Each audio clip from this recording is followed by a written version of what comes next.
Ok, buenos días hermanos, bienvenidos. Vamos a empezar nuestra clase.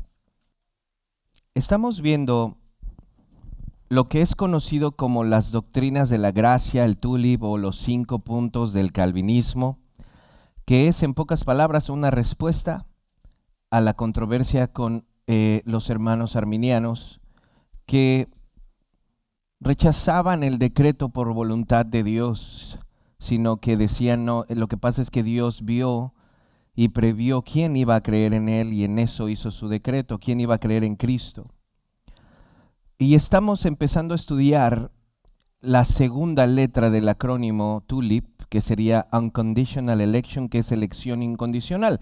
En pocas palabras, elección incondicional es que Dios, habiendo permitido que pasara lo que pasó en el Edén, porque obviamente como es omnisciente nada lo sorprende, habiendo permitido eso y viendo que toda la gente está esclava y muerta según lo que vimos en Total Depravity, todos estamos exiliados y muertos, incapaces de hacer algún bien salvador, ni tampoco podemos por nosotros mismos regenerarnos ni hacernos nacer de nuevo. De todos esos millones de personas que nacemos en Adán, Dios, sin condiciones, elige perdonar a algunos. La elección incondicional es que Él elige antes de la fundación del mundo personas que no merecen su favor, personas que no tienen nada mejor que otros y que por su voluntad, su beneplácito, dice: voy a perdonar a estas personas que no lo merecen y a las demás las deja continuar en su pecado. Y recuerden, mis hermanos, que no somos pecadores víctimas, somos pecadores activos. Es importante aclarar eso. Somos pecadores activos y que nos gusta esta situación. No somos esclavos de un pecado como víctimas, sino que realmente nos gusta nuestro pecado. La elección incondicional no es que la gente viene corriendo a Dios y le dice: cámbiame, sálvame, y Dios dice: no, sorry, tú no. No es eso. Es todo lo contrario. Todos vamos caminando hacia un destino de condenación porque queremos, porque nos gusta, y antes de caer en el vacío, Dios nos rescata. No tiene Él por qué rescatar a nadie. No obstante, de hecho, hermanos, yo les decía, si Dios hubiese decidido terminar con Adán, se acaba todo, ninguno de nosotros nacemos. De hecho, ese era el trato: pecas, mueres. Pero obviamente hemos aprendido que hay un plan, un decreto, y la forma en la que nosotros conoceríamos a nuestro amado Jesús era si pasábamos por esta historia como Redentor. Entonces la elección es eso, no hay ninguna condición en la persona. La persona no es mejor que otra. De hecho, veíamos que de lo vil y menospreciado Él ha levantado personas. Y Romanos 9 es el claro ejemplo de la elección incondicional. Y eso lo vimos hace 8 días. Pablo está triste porque sus amados parientes no están creyendo en Cristo. Le duele el corazón, como a muchos de nosotros nos puede doler que vemos que hay gente que amamos que no está creyendo en Cristo, que no está viniendo a Él. Y Pablo dice: pero lo que quiero que entiendan es que Dios no ha fallado, sino que no todo Israel es Israel. Y después viene y nos habla de personajes históricos para mostrarnos cómo por medio de esos personajes históricos Dios ha elegido personas para salvación por pura gracia. De hecho, hermanos, si tú crees en las 5 solas, deberías de creer en el tulip, porque realmente sola gracia es sola gracia, o sola gracia 95% y 5% yo porque yo creí. Ya no se vuelve sola gracia, se vuelve sinergismo. Entonces, hermanos, Pablo utiliza esta analogía de Abraham, de Ismael, de Isaac y de los mellizos, ¿se acuerdan? El arminiano dice que Dios vio quién iba a escoger. Y para poder escoger tienes que tener una capacidad para decir sí o no. Y Pablo dice, Jacob y Esaú no habían nacido, ni siquiera habían nacido ni habían hecho nada bueno y malo.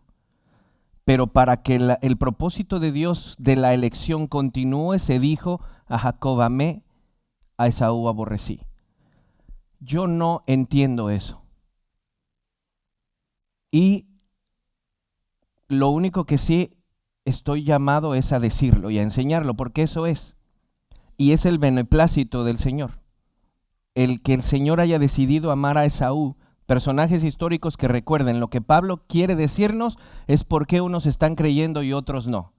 Y eso se va a la elección.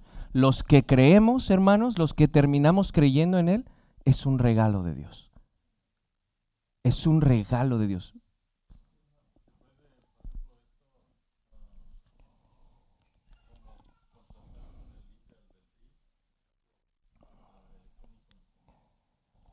Mm, ajá. La idea del libre albedrío, hermanos, es que el hombre tiene la capacidad por sí mismo de escoger a Dios. Esa es la idea. De hecho, R.C. Sproul decía algo bien interesante. El primero que habló de libre albedrío fue el diablo en el Edén. Él fue el primero que dijo, tú tienes la capacidad de decidir. Y nos damos cuenta que nuestras decisiones siempre van en contra de Dios, desde nuestro padre Adán a todos nosotros. Entonces el libre albedrío realmente, mis hermanos, es libre según su naturaleza. Y nuestra naturaleza es pecaminosa. Nosotros escogemos de lo malo y lo peor. Pero no escogemos a Dios porque no tenemos la capacidad. A menos que Dios haga un trabajo previo en nosotros. Que Él nos haya llamado, haya hablado a nuestro corazón para que este corazón de piedra se convierta en carne y entonces pueda responder al llamado. Solo así. Entonces el libre albedrío es capacidad de decidir conforme a tu naturaleza. Y tu naturaleza es caída. Como un buitre no puede decidir comer otra cosa que no sea carne echada a perder, de esa forma estamos, dice Jesús en Juan 8, me parece, esclavos del pecado. Pero somos esclavos no víctimas, sino que somos esclavos activos, que nos gusta estar ahí.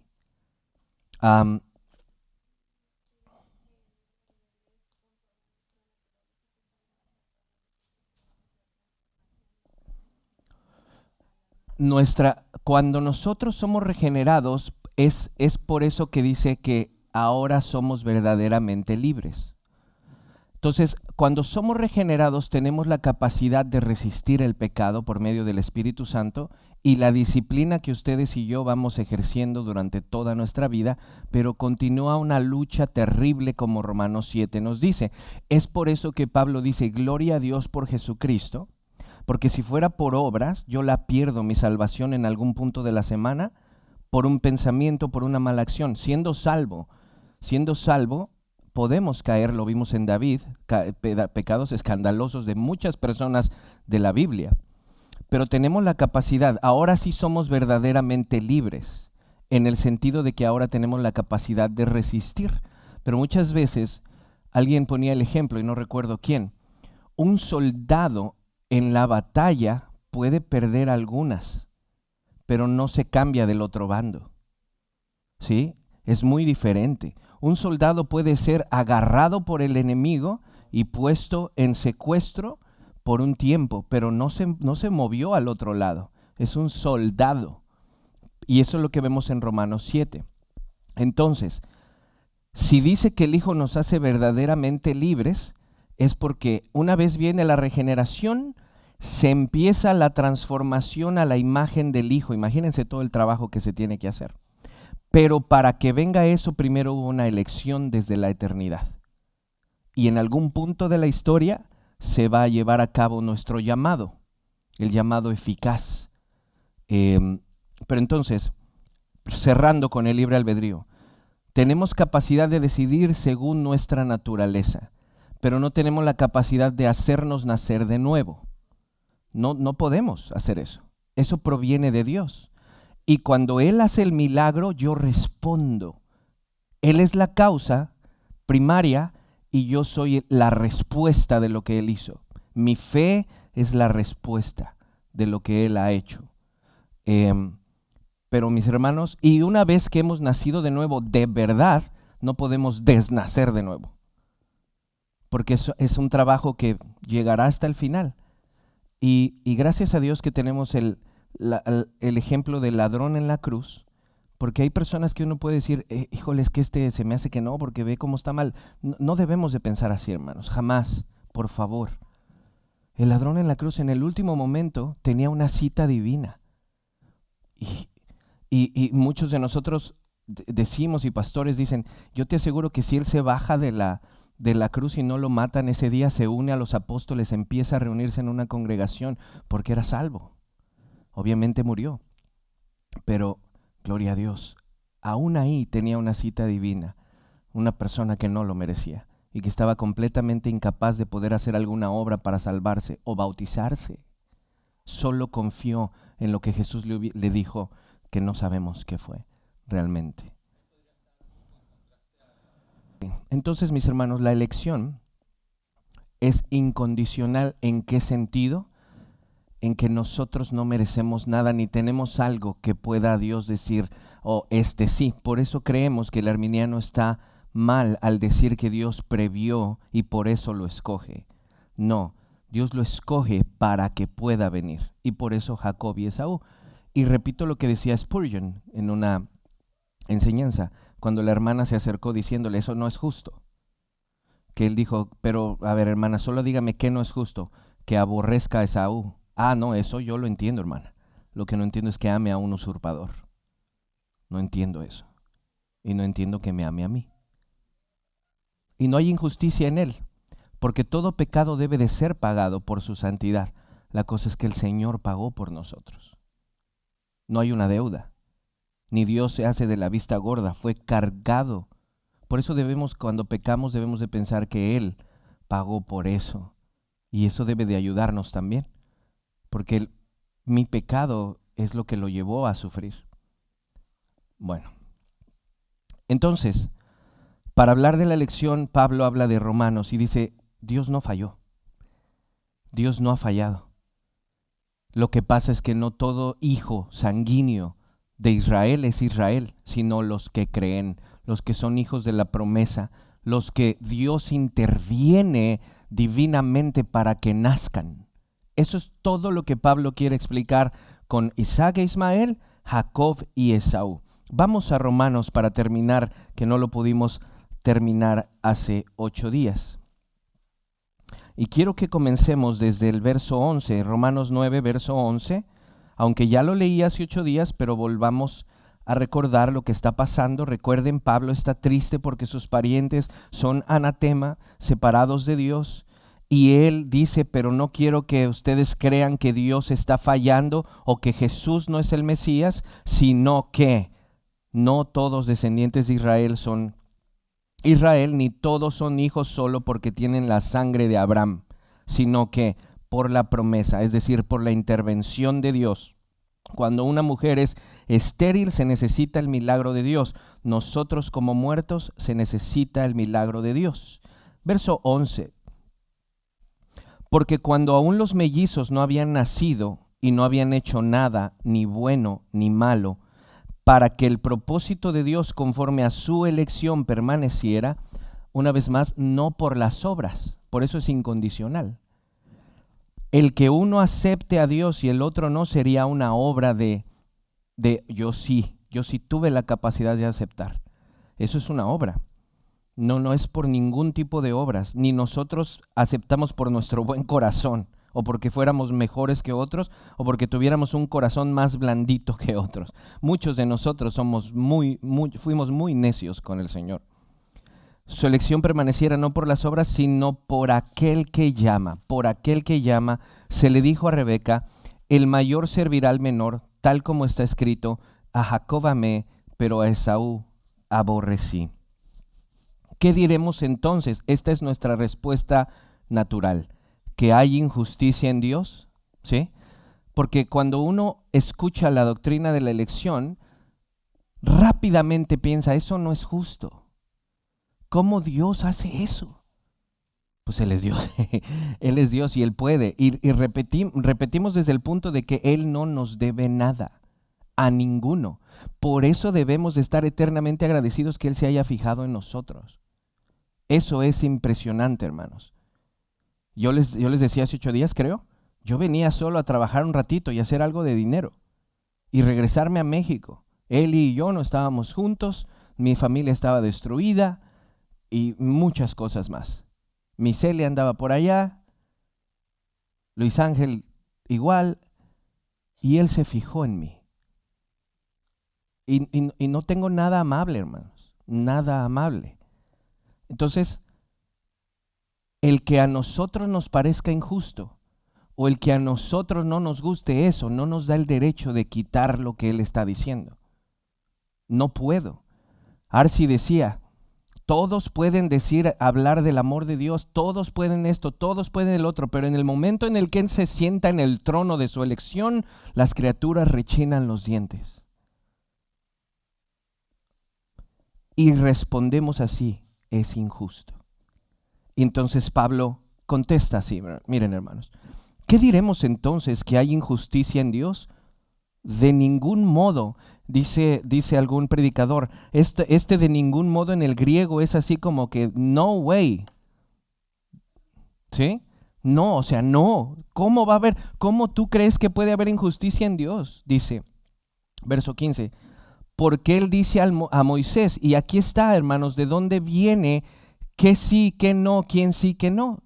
Le dijo a Moisés muy claramente, tendré misericordia del que yo tenga misericordia y tendré compasión del que yo tenga compasión. ¿Sí? ¿Es entendible? O sea, ¿se entiende lo que él está diciendo ahí? Versos arriba, a Jacob amé, a Esaú aborrecí. El contrincante imaginario de Pablo dice, eso es injusto. Y después Pablo contesta, pero es que Dios mismo le dijo a Moisés, yo digo de quién tendré misericordia y de quién no. De toda la masa caída que están ahí por el pecado de Adán, yo he decidido desde antes de la fundación del mundo dar a mi amado Hijo para demostrar mi amor particular. Mi amado Hijo, y eso no es cualquier cosa. Entonces le dice, tendré misericordia de quien yo tenga misericordia, verso 16. Así que no depende del que quiere ni del que corre, sino de Dios que tiene misericordia. Y repito lo que dije hace 8 días, no es como que afuera de las puertas del cielo está la gente gritando, déjanos entrar, y Dios, no, sorry, ustedes no. No, es todo lo contrario, la gente va en estampida hacia la condenación y Él nos rescata del fuego. No creamos que alguien vino por buen corazón a decirle, Señor, acéptame, cámbiame, y diga, no, es que Él no me aceptó, por eso soy así. No, no, porque todo aquel que venga, dicen otros pasajes, será aceptado. Después dice, porque la Escritura dice a Faraón, para esto mismo te he levantado, para demostrar en ti mi poder y para demostrar en ti, para que mi nombre sea proclamado por toda la tierra. Verso 18, así que Dios tiene misericordia del que quiere y al que quiere endurece. Y se va a darnos el ejemplo de uno de los personajes más crudos del Antiguo Testamento, Faraón. Un hombre rudo y con mucho poder. No había en aquel tiempo alguien que tuviese más poder que Faraón. Era la potencia del mundo. No sé qué presidente el día de hoy pueda tener ese poder, pero en esos tiempos Faraón era una cosa. De hecho, en esos tiempos se creía que eran dioses humanos, los faraones. Se les daba tributo, como a César después. 18, así que Dios tiene misericordia del que quiere y al que quiere endurece. ¿En qué sentido la palabra es endurece? Recuerden que tenemos que hacer distinciones en la teología. endurecer no es que Dios te está poniendo duro el corazón positivamente. Endurecer es que Dios te permite ser lo que tú quieres ser, sin restringirte. Él pudiese, primero que nada, Él pudiese haber acabado con Faraón así y sacar a su pueblo sin mayor esfuerzo. Pero lo permite que se endurezca como se endurece porque mostró su gloria en las plagas. Mostró su gloria a través de utilizar un hombre tartamudo para sacar un pueblo. Entonces, endurecer no es que Dios positivamente a ti te está haciendo ser incrédulo. No, solo te está dejando ser lo que tú naturalmente quieres ser. Es por eso que debemos, cuando entendemos esto, debemos, Señor, ten misericordia de mí. Humildemente, llámame, cámbiame, ábreme la puerta de tu reino. Veo la necesidad, veo mi incapacidad, ayúdame. Pero cuando oímos esta doctrina, muchas veces en el corazón del incrédulo nace si tú no me, entonces, ¿por qué me culpas a mí si tú eres el mismo que no me está llamando? ¿No? ¿No podría haber algo así? ¿Cómo Él me va a culpar a mí si Él es el mismo que no me está llamando? ¿De qué se trata esto? Y es precisamente lo que viene ahora a decir Pablo contra su contrincante imaginario. Miren, así que Dios tiene misericordia del que quiere y al que quiere endurece.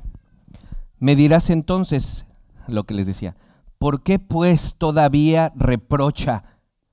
¿Por qué entonces nos llama? ¿Por qué nos va a juzgar si Él es el que tiene misericordia de quien quiere? Si la interpretación arminiana fuera cierta, estas preguntas no estuvieran, porque a fin de cuentas el que decide eres tú. Me dirás entonces, ¿por qué pues todavía reprocha? Porque ¿quién resiste a su voluntad? Ok, me estás diciendo que Él escoge. Entonces, ¿por qué me llama a juicio si Él escoge? Ahora vean, varios de los comentaristas que he leído y las Biblias de estudio dicen que el contrincante imaginario de Pablo aquí se pone muy grosero. Es así como, si en última instancia Él hace, ¿qué me tiene que venir a decir a mí? Si Él decide. Es por eso que Pablo contesta como contesta. En la siguiente parte. Vean, 20, al contrario, ¿quién eres tú? Y le recuerda su posición de criatura. ¿Quién eres tú, oh hombre, que le contestas? Valera dice, que te pones a altercar con Dios. Y vean a lo que apela Pablo, al derecho de creador. Dice, ¿dirá acaso el objeto modelado al que lo modela, ¿por qué me hiciste así? ¿O no tiene el alfarero derecho sobre el barro de hacer de la misma masa un vaso para honorable y otro para uso ordinario? Y vean la respuesta de Pablo, como el contrincante le dice, ¿para qué me juzgas si Él es el que escoge? Pablo contesta, ¿quién eres tú? Y luego, ¿y qué si Dios, aunque dispuesto a demostrar su ira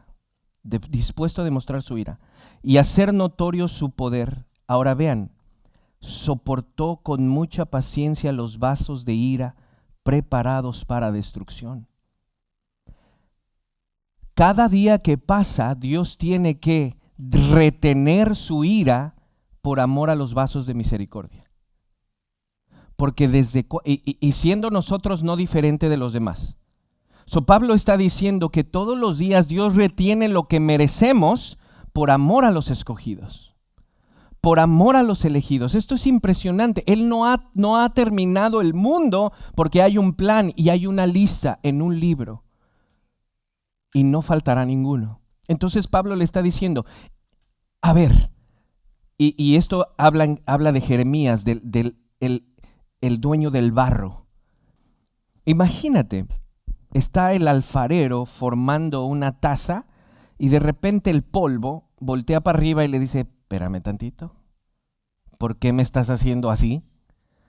Yo quería hacer un plato y tú me tienes en jarrón para café, yo quería hacer plato. Esa es la idea de lo que Pablo quiere decir. Él es el alfarero y tiene el derecho de hacer con su creación lo que desee. Pero repito, hermanos, el infralapsarianismo enseña que ve a todos en pecado y de eso levanta a muchos que no merecen. Entonces Pablo habla del derecho que él tiene de mostrar su ira y que la forma en la que él puede demostrar su ira es porque hay vasos de ira, y la forma en que puede mostrar su misericordia es porque hay vasos de misericordia. Vean lo que sigue diciendo. Y que si Dios, verso 22, aunque dispuesto a demostrar su ira y hacer notorio su poder, soportó con mucha paciencia los vasos de ira preparados para destrucción. Verso 23. Cuando tú ves que has creído es para que te des cuenta que Él te ama. Ve, lo hizo para dar a conocer las riquezas de su gloria sobre los vasos de misericordia. Y vuelve a hablarnos de algo impresionante, que de antemano Él preparó para gloria. O sea que cuando Él creó su plan y su decreto, pensó en ti. Pensó en ti. Que si nos hubiese dejado a nuestro pecado, todos seríamos un faraón. Pero Él quebró nuestro corazón. Por eso, para mí, la doctrina de la elección es hermosa, porque me conozco. Porque me conozco, porque sé que nada bueno hay en mí, a menos que Él me haya llamado. Lo hizo para demostrar las riquezas de su gloria sobre los vasos de misericordia que de antemano Él preparó para gloria. Y termina con esto, vean lo que dice, para que no creamos que como es Romanos 9 solo habla de Israel, vean, no solo de entre los judíos, sino también de entre los gentiles. Vasos escogidos desde antes de la fundación del mundo para ser su objeto directo de amor. Y esos vasos no tienen nada de especial. Al contrario, muchos de nosotros hemos sido rechazados en diferentes ámbitos. Recuerdo que cerca de la familia a mí me veían como el vago que no tenía futuro. Y pues todavía no tengo futuro, pero y sigo un poquito vaguillo. Pero Él me habló, Él me llamó. Sí, de los primos era el peor. Y entre ellos hablaban, y yo un par de veces los escuché hablar muy despectivamente de mí, que era el que, ahí viene, no decían en inglés, ¿verdad? Pero decían, ahí viene el homeless. Porque pues yo me dormía en la calle con el Hugo, amanecíamos arriba de los edificios y cosas así, ¿no? Pero Él fijó sus ojos en mí. Y eso es más importante y más valioso que cualquier otra persona haya fijado sus ojos en mí.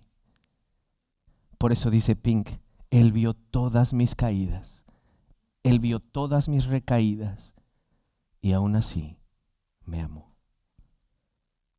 Ese es amor incondicional. Elección incondicional. Juan 1:11. Quiero tratar de apurarme a leer los versos. Juan 1:11. Dice, a lo suyo vino y los suyos no lo recibieron, hablando del pueblo de Israel en general. Verso 12, pero a todos los que lo recibieron les dio el derecho de llegar a ser hijos de Dios. Y como decía yo la vez pasada, uno podría pensar aquí, ya ve, pastor, hay capacidad de recibir. Unos lo reciben y otros no. Y continúa diciendo, les dio el derecho de llegar a ser hijos de Dios, es decir, a los que creen en su nombre, que no nacieron de sangre, ¿ya vieron? No nacen porque son hijos de Abraham, ni de la voluntad de la carne, es decir, no que yo tenga la capacidad de hacerlo, ni de la voluntad del hombre que alguien me haya puesto las manos y entonces yo nazco de nuevo. Y viene la causa principal del por qué nacen los hijos de Dios, sino de Dios. Porque hay una elección desde antes de la fundación del mundo. Juan 10:22. Esto de nacen de Dios es exactamente lo que Pablo dijo de Jacob y Esaú, ¿sí? Nada tienen de diferente los dos. Es más, uno es usurpador y mentiroso y el otro ayudaba a su papá, pero Dios decidió hacer su objeto de amor Jacob. Juan 10:22. En ese día se celebraba en Jerusalén la fiesta de la dedicación. Era invierno y Jesús andaba por el templo en el pórtico de Salomón. Entonces los judíos lo rodearon y le decían: ¿hasta cuándo nos vas a tener en suspenso? Si tú eres el ungido, el Mesías, dínoslo. ¿Sí? ¿Están conmigo ahí? Está la situación. Vean lo que dice después. Verso 25. Jesús le respondió: se lo he dicho a ustedes, ¿y qué? Y no creen. Las obras que yo hago en el nombre de mi Padre, estas dan testimonio de mí. Ahora, verso 26. ¿Por qué no creen? Pero ustedes no creen porque no son de mis ovejas. Ustedes no creen porque no son de mis ovejas. No está diciendo, ustedes no son mis ovejas porque no creen. Regresemos a Juan 1, nacen de Dios. Si ellos hubiesen respondido es porque Dios había trabajado en su corazón, pero Jesús va al punto y les dice: ¿sabes por qué no crees? No porque Dios haya fallado, sino porque no todo Israel es Israel, aunque tú seas judío. Israel es todo aquel que cree. Verso 26 otra vez: pero ustedes no creen porque no son de mis ovejas. Verso 27, mi hermano, ve qué bello es esto.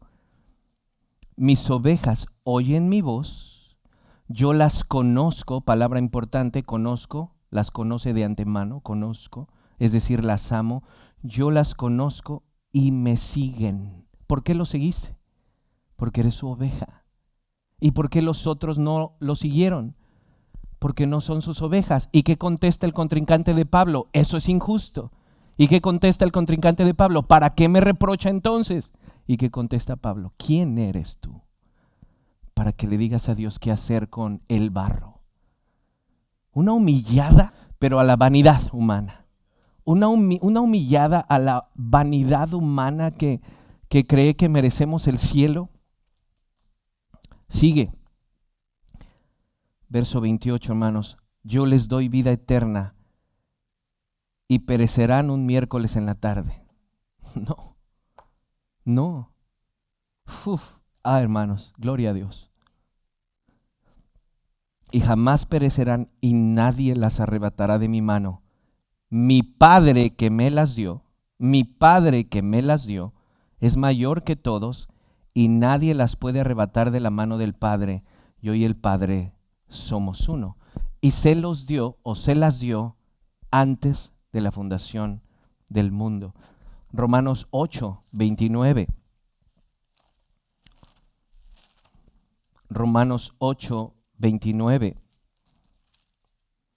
¿Se acuerdan que Jesús dijo: yo las conozco? La palabra conocer en el griego no denota como: hola, buenas tardes, soy Jesús. ¿Quién eres tú? Oscarín. No, las conozco es las amo. Vean, es la misma palabra que usa Pablo acá. Romanos 8:29 dice: porque a los que de antemano conoció, es decir, amó, como a Jacob. A los que de antemano conoció, también los predestinó a ser hechos, no porque eran como, sino a ser hechos conforme a la imagen del Hijo, para que Él sea el primogénito entre muchos hermanos. A los que predestinó, primero los conoció, es decir, los amó, después los predestinó, a esos también llamó. ¿Cómo los llama? Por el Evangelio. A los que llamó, a esos justificó, los justifica porque Él pagó por ellos. A los que justificó, a esos también glorificó, es decir, los llevó hasta el fin sin dejarlos, porque Él es un buen pastor.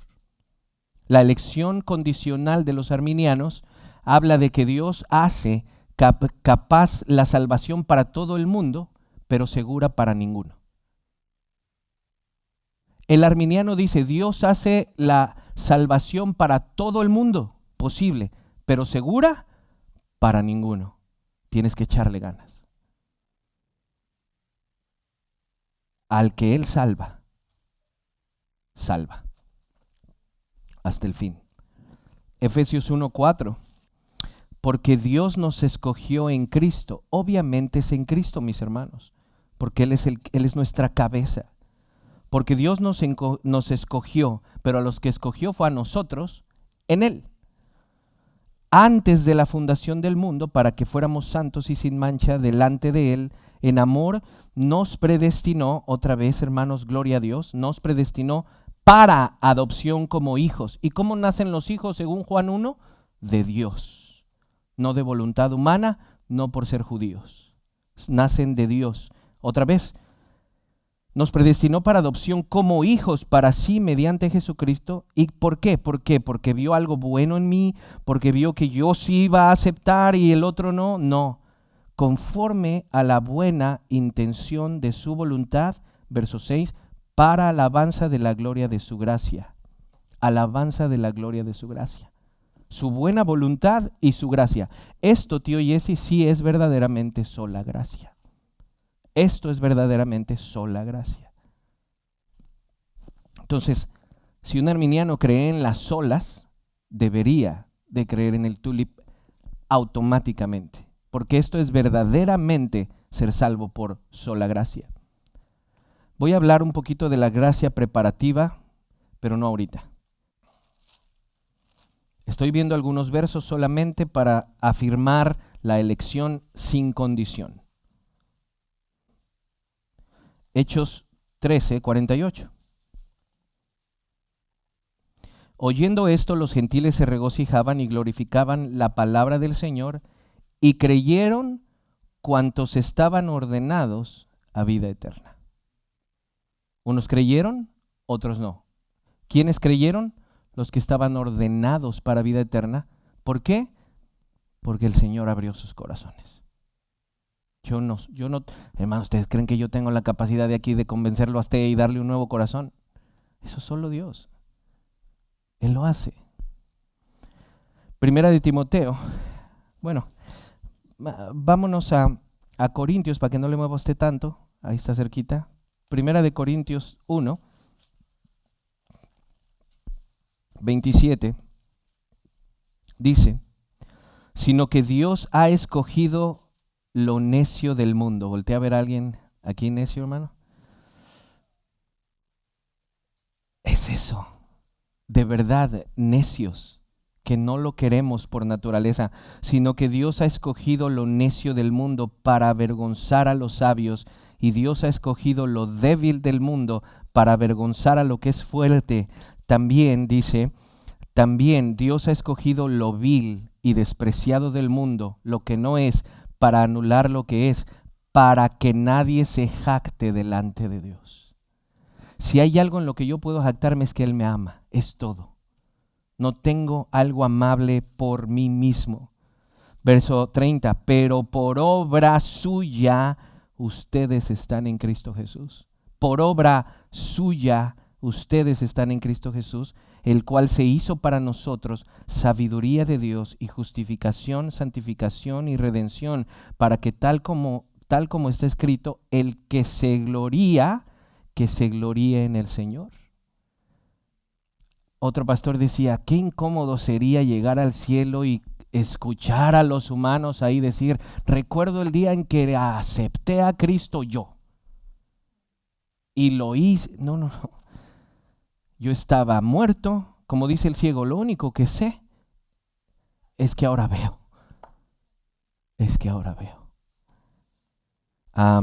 Primera de Timoteo, no, regrésese a Juan 17:1. Ya casi termino. Juan 17, 1 y 2. Estas cosas habló Jesús y alzando los ojos al cielo dijo, y esta es la intercesión de Jesús, la cual tocaremos en Limited Atonement. Padre, la hora ha llegado, glorifica a tu Hijo para que el Hijo te glorifique a ti, por cuanto le diste autoridad sobre todo ser humano, pero luego vean, para que Él dé vida eterna a todos los que le has dado. ¿Ya vieron, hermanos? Para que le des vida eterna a todos, pero ese todos está regulado por lo que sigue, los que le has dado. Juan 6:44. Juan 6:44.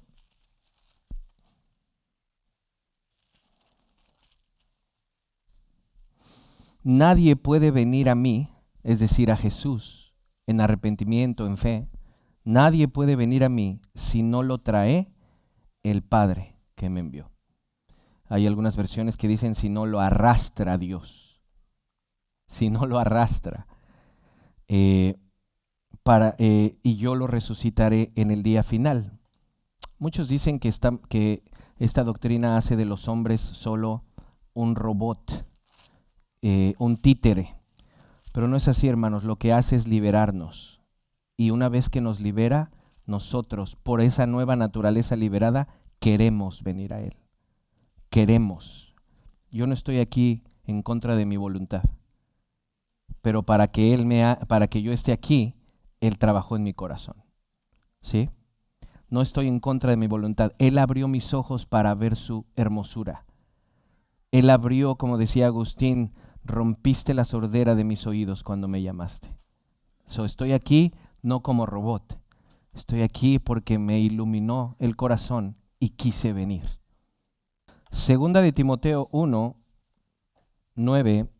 Él nos ha salvado y nos ha llamado con un llamamiento santo, no según nuestras obras. Y recuerda, si tú lo escogiste por ti mismo, es una obra, porque ya no es gracia, sino ya se te debe algo, Romanos 4. Como tú lo escogiste, entonces ya Dios te debe la salvación.